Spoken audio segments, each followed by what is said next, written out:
Velkommen tilbage til Minecraft episode 2 af min hyggeverden. Goddag. Nå, jeg er lidt på at spille. Okay, så ja, endnu en video. Wow, ja, igen den redigerede cap. Det er det samme som før. Woo. Håber I ned den. Jeg ved ikke, jeg tænker, wow, 2 videoer på 2 dage. Ja, det håber jeg kan blive ved med, men nu kender I godt min upload schedule. Den er ikke ret god, så vi ses om 3 måneder. Nej, var det ikke bare det gode intro? Tak. Jeg tænker, i dag er målet faktisk bare at komme i Nether. Jeg tænker faktisk bare, at vi skal hoppe direkte ud i det. Før vi dog hopper i Nether, skal vi dog måske lige også have fundet en village. Ja, vi ved godt, hvor klog jeg er. Jeg har brug for at tænke ting. Problemet er bare, at der er ikke nogen village tæt på. Jeg har brug for villagers. Men det er lige meget, det går nok. Jeg tænker bare, at hun har mødt nogle køer og håber lidt på det bedste. Det er altså det. Jo. Bum. Men dog så har jeg jo igen en plan. Så jeg lader lige 2 køer leve. Så kan I få børn i fremtiden. Er det creepy? Nej. Det der, det er bestemt. De er glade for det. De er glade for at få den experience. Jeg får sådan en helt kæmpe stor familie af babyer, der kan rende rundt om mig og sidde og irritere dem og stille ud. Ja, indtil de så selv vil snakke. Det er jo så, det er ikke min skyld. De kunne bare lade være med at være der. Det er lige de gamle bolig, jeg skal bo. Det vil jeg sige, det er sørme også frækt. Men vi skal i hvert fald ud og finde en cave.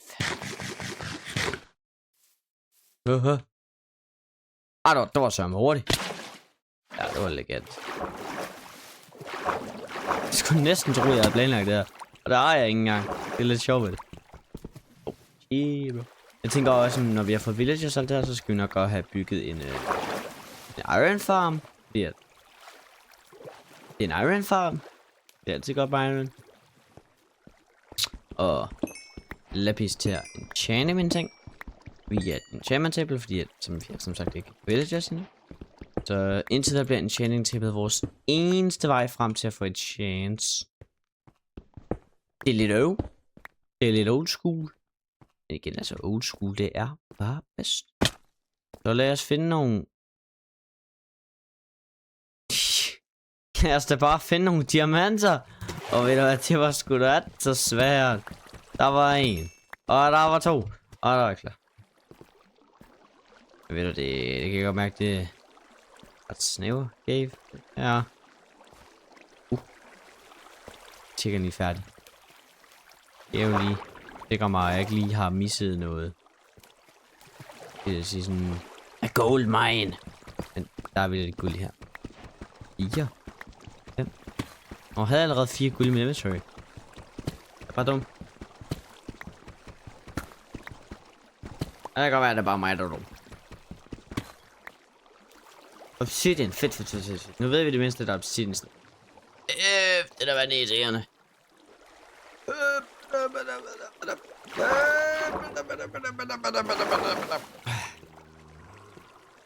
Så, nu skal vi i en rigtig cave. Jeg gør zombies, det er en rigtig cave. Jeg kan se zombie. Ikke zombier, zombie. En tal venner. Bum. Bum. Bum.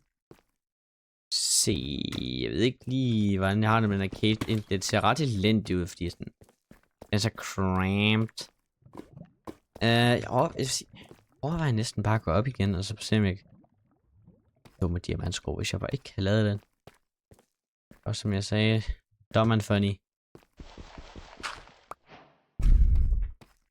Virkelig. Nej, jeg tænker bare, at vi lige holder over til næste mine. Okay. Vi er i en cave igen. Det er basic den samme cave. Men der er diamanter. Så jeg brokker mig ikke. Undskyld, der er diamant. Mig og mine ental og flertaller, det var da helt Det betyder jo, at vi faktisk kan lave en diamant. Ikke. X. Så. Bare en zombie. Træk vejret, venner. Træk vejret. Det har jeg. Det ser meget velkendt ud. Meget, meget snæver min. Kan det... Okay. Fejl. Seriøst. Aha. Aha. Det der laver det altså med. Bum. Guld til trivia. Thanks. Bum. Jern. Og målet med... Hvad laver? Nå, undskyld. Målet med den her lille miniserie, redigeret af min rigtig fine bror Kasper, er jo egentlig at lære ham at redigere. Så jeg tænker, at den her serien slutter, når jeg har klaret, Enderdragen. Jeg kan altid tage den op igen, hvis jeg så gerne vil have det, at det faktisk bliver sådan en hyggeverden. Hvor jeg tænker, at det bliver sådan en verden, hvor jeg bare snakker lidt. Let's chill on like you know. Ja. Det er det, jeg mener, bro. Don't judge. Don't judge. Nej, jeg har ikke brug for jern. Hvad laver jeg? Der er faktisk ret langt ned, det ser næsten lovende ud. Der er mere guld. Og nej, jeg tager det ikke bare på vej op igen, fordi så glemmer jeg det. Bum. Det var ikke meningen, jeg ville se den død. Jeg var rolig. Derfor jeg ikke gjorde det. Jeg kan godt finde sådan en god cave, i stedet for sådan noget her småt.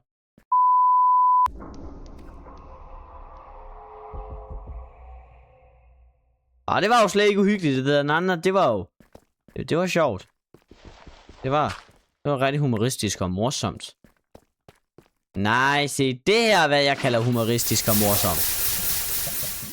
Nå, lava. Shit, bro. Shit, bro. Nå. Smuk.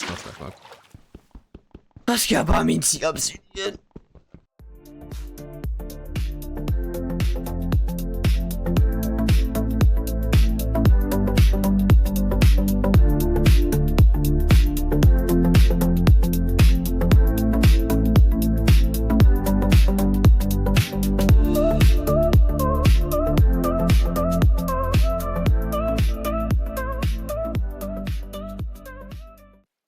Sådan, okay, vi har fået 10 obsidian, og nu skal vi bare. And we are back home. Happy to see me? Der er ingen glæder på mad. Der er mad og guld. Okay. Nej, jeg tænker, jeg skal have en kælder. Jeg skal have et sted at putte min... Jeg skal have et sted at putte min netherportal. Ja. Stå lige her. Hvor er det smukt. Okay. Later. Jeg ved godt, det er... folk kommer til at blive super på mig nu. Jeg sætter den lige off-center, venner. Ja, jeg ved det. Unsub. Ja, jeg bare kom unsub. Ja. Mit mål er faktisk at få minusabonnenter. Der er ikke nogen flintestiger. Og ingen ladders. Efter er der bare nogle ladders, hvis det skal. Så latterligt.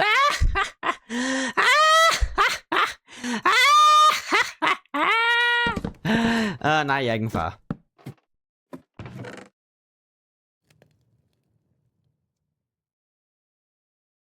Det er kun god. Kom med det. Det er Jokas.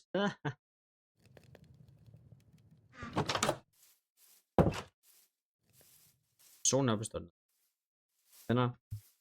Kom med lyset tilbage. Den sang er. Kommer lydene igen.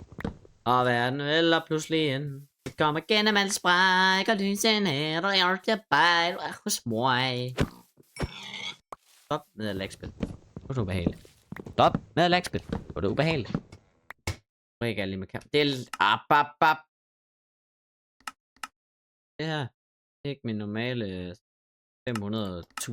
fps. Det er faktisk kun 100 fps der. Hvad er søren er det for noget frækt nu? Så. Jeg skal bare lige have lidt træ, så jeg bare har lidt. Nej, det er sindssygt.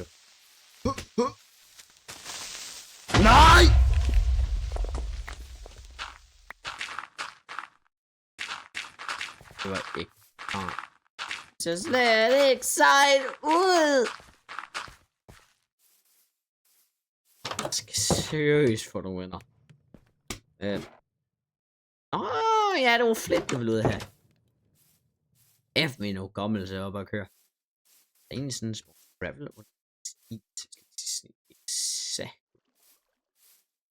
Det er det sne, så er jeg Michael Jordan. Må jeg lyve? Hvor har jeg ikke bare her? Vi skal lige lave crafting table og en dør. En dør. Nok, venner, jeg drukner ikke. Jeg er klar. Klar, sådan sejt. Klar. Ikke sejt. Det er faktisk en game mechanic, som jeg ikke tror, jeg kender. Sådan, i Java, hvis man sætter en dør ind i under vand, så er man ikke. Ja, den kendte jeg vist nok ikke lige, venner. Det er godt, vi har Ralle her til at lære jer nogle Minecraft tips og tricks. Hvor I ikke selv kan fatte det. Jeg fatter nok mere end mig, så det er faktisk lidt vildt, så jeg lærer det allerede. Kom on, det skal bare flint. Nå, ved du hvad, nu har vi allerede ærsk. Lige parkour. Troede lige, jeg blev snydt 2 gange. Nej, hvordan blev jeg snydt 2 gange? Jeg drukner! Er det bare med rigtig smart dørtræk? Ja. Jeg har en Minecraft blow. Altså, it's real me. Jeg caller dig out. Kom her. Prøv at tage hvis diamant! Diamant! Jeg har livsmål, jeg har mulighed. Nej!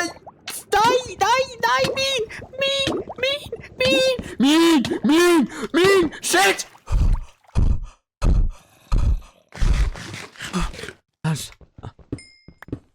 Alt det for...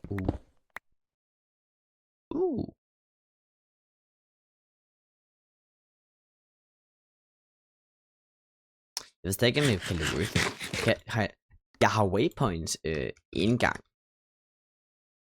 Der står en gang. Ui! Mere guld, det render ikke skin netter, nu ser jeg guld.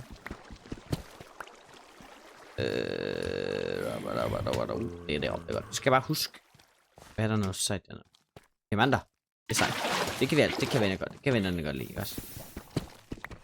Min. Undskyld mig. Herre, det går ondt, det her. Så, hun er jo flabet. Den har ingen kop for sårene i dag. Hvis jeg kører dig, har du så stadigvæk et arbejde? Nu jeg tænker over det, som sagt, jeg har jo lige snakket om, at jeg vil have en village. Det er faktisk ikke. Skal jeg lige gemme ham og så se, hvad man gør der? Væk! Ja, god dreng. Diamanter! Kan du stoppe? Nu er jeg lige lykkelig for en gang skyld. Lad mig dog være lykkelig. Diamanter. Hvor dejligt. Nå, jeg så nogle flere herinde. Det var det her. Kom her. Michael Jordan. Det var meningen. Det var bare fordi jeg må op. Jeg har ikke så høj. Jeg er lav. Dude, don't mob me. Please. Jeg fik mig alligevel, for jeg er bare sådan 500 meter høj, venner.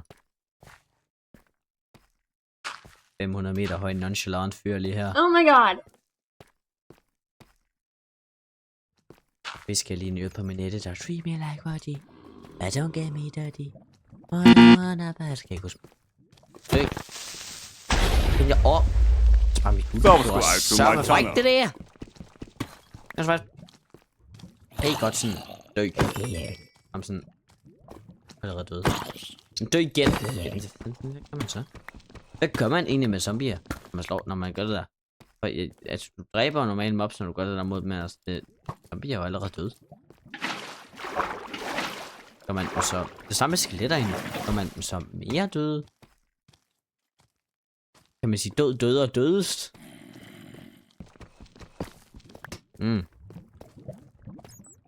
Og hvad er så mest dødt? Er det et skelet eller zombie? For en zombie har jo stadig sit hud. Det er en 8 ved en! Yes! Ikke creeper, please. Please, jeg så det godt. Tak. Så venlig. Jeg er bare skizofren, der var en creeper. Jeg er ikke skizofren, der. Point proven, I'm not skizofren. Det der går ud. Det havde jeg ret i! Okay, jeg har liv igen. Som er lige står og begynder at få lidt i halsen der. Nå, hvad var det overhovedet skulle egentlig? Nå, det var flint. Jeg har for flint. Jeg skulle egentlig måske bare gå. Det er simpelthen utroligt. Det er simpelthen utroligt. Ah! Der er ikke flere buer. Må jeg få nogle af dine buer? Nej, det er din pil. Please. Jeg kan ikke snipe ham der, for jeg har ingen pil. Stop!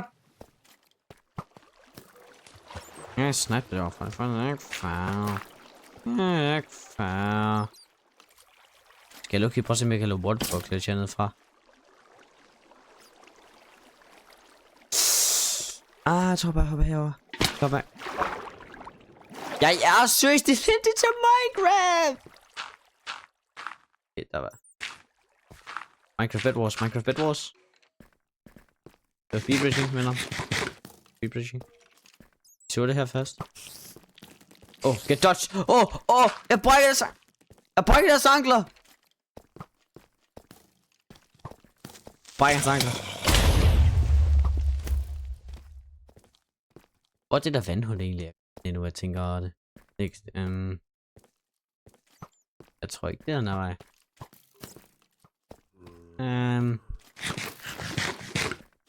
Jeg kan se en masse guld, men altså, jeg har ikke lyst til at mene mere guld.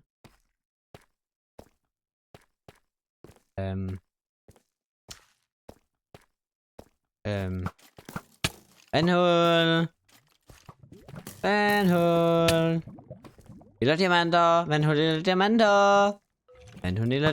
Jesus! Skrub af! Køler!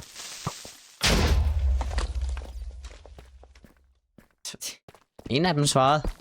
Han har så ikke svaret nu. Det er sørme og frækt. Han ikke har svaret endnu. Ups. Jeg er skammeri på diamanter og det her shit, bro. Okay. Diamanter. Okay. Der er så ikke flere nu.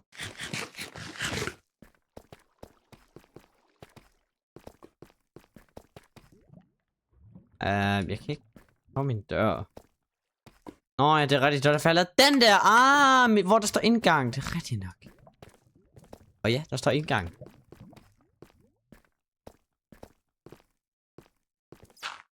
Jeg ved godt. Jeg er rigtig god til stave, venner. Jeg har fået 12 i dansk skriftligt. By the way. For den der smukke skrift. Det er godt. Savle lidt mere over det.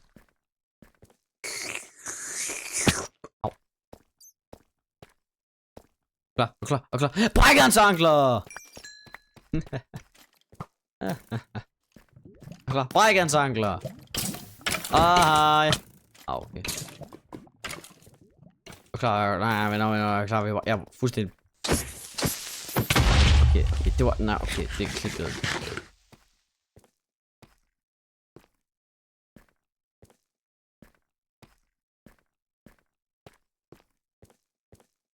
Okay. Ej, det er simpelthen utroligt. Er der ikke en cave herunder? Var det ikke den vilde i den her år? Ej, det er sagonemo utroligt. Jeg skal hele den her vej. Oh my god. This goes straight in. This goes not. Altså. Don't mind if I do. Diamanter skam altid lækkert der. Jeg kan så se, jeg er sådan et helt andet lag end der. Det er også... Det er jo klar, jeg brækker hans ankler. Get brækt. Klar.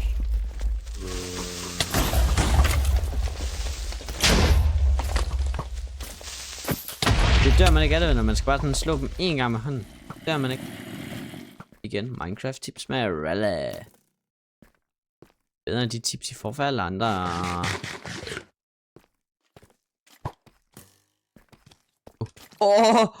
Nå, okay, jeg tror de fuldstændig er brænger sangen. Chill, bro.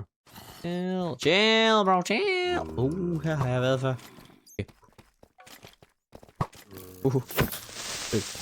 Okay, det var sådan. Men døde du ikke? Jeg fester dig. Wait! Pause, bro! Pause! Jeg tror bare... Jeg skal bare den her kæft. Nej. Hjælp. Kom, fistfight. Kom. Ja, du kan ikke skide! Øder. Skidt på! Whoop. Sådan, der er min dør. Venner, jeg har fundet min dør. Is the door to the heavens? The door to the heavens? Nej, væk. Please. Venner, please.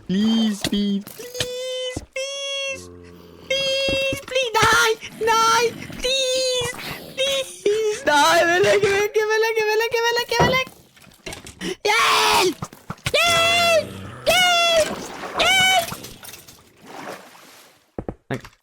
Ikke igen! Please!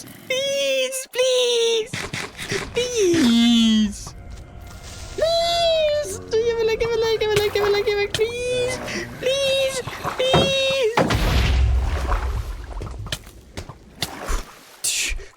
Okay. Som sagt, 3. gang er lykkens gang. Seriøst, det er så meget. Okay. Mad. Du skal med. Ellers dør jeg.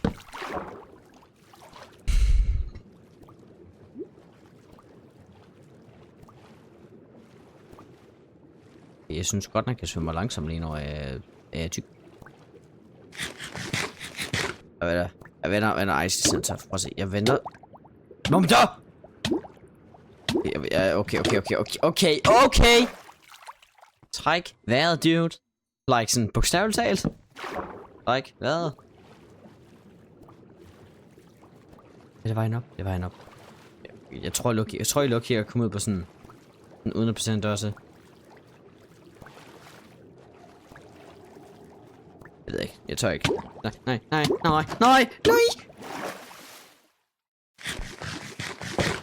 synes godt nok, jeg er god til Minecraft. Sådan der dørtræk til virke. Ja, den er der, bro. Så tror jeg faktisk, low-key, jeg havde været død.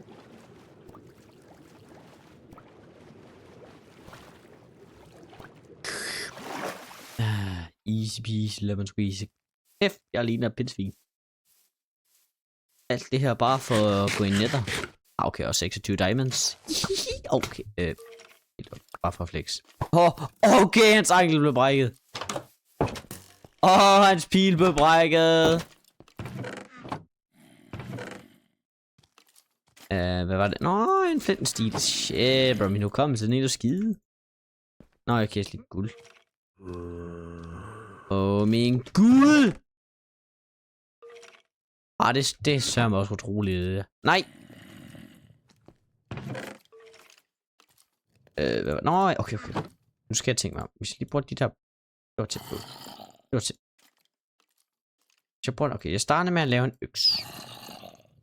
Så laver jeg et sværd. Godt nok et skævt sværd. Dig og... den der. Og jeg har ikke sådan rigtig brug for lige nu. One shot, den er... det ved det. Okay. En chestplate. 2 til enchantment table. Bukser og et par sko. Sådan der. Det kan vi lige så godt lige smide ud i skraldespanden. Ja, det er min hæk. Og så kan jeg godt sige suit up Jarvis.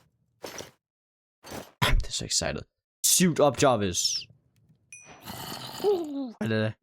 Og hvis jeg så lige bruger 5 af min guld på at lave en hjelm. Så jeg bliver Iron Man. Overhovedet. Hvis jeg sætter den her på. Den er der forskel, det godt nok. Okay, jeg tænker lige, lægger lige de der 2 kisten. Oh my god, jeg er spastisk! Kom ind med obsidian. Okay, lad os gå ned til nederportalen. Finder min det flint steel? Nå der, okay. Skal lige før vi det gør det dog. Safety first.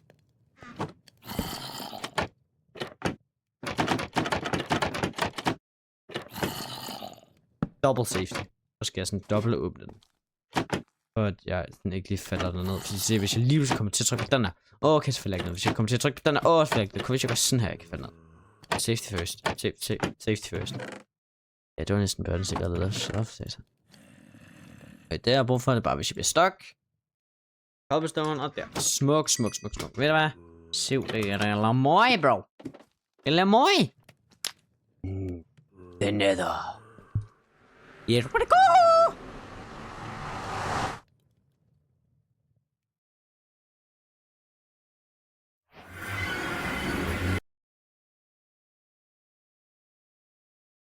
Kæft, det er godt eventyr i nether. Det vil jeg seriøst komme til at savne længe, det der eventyr.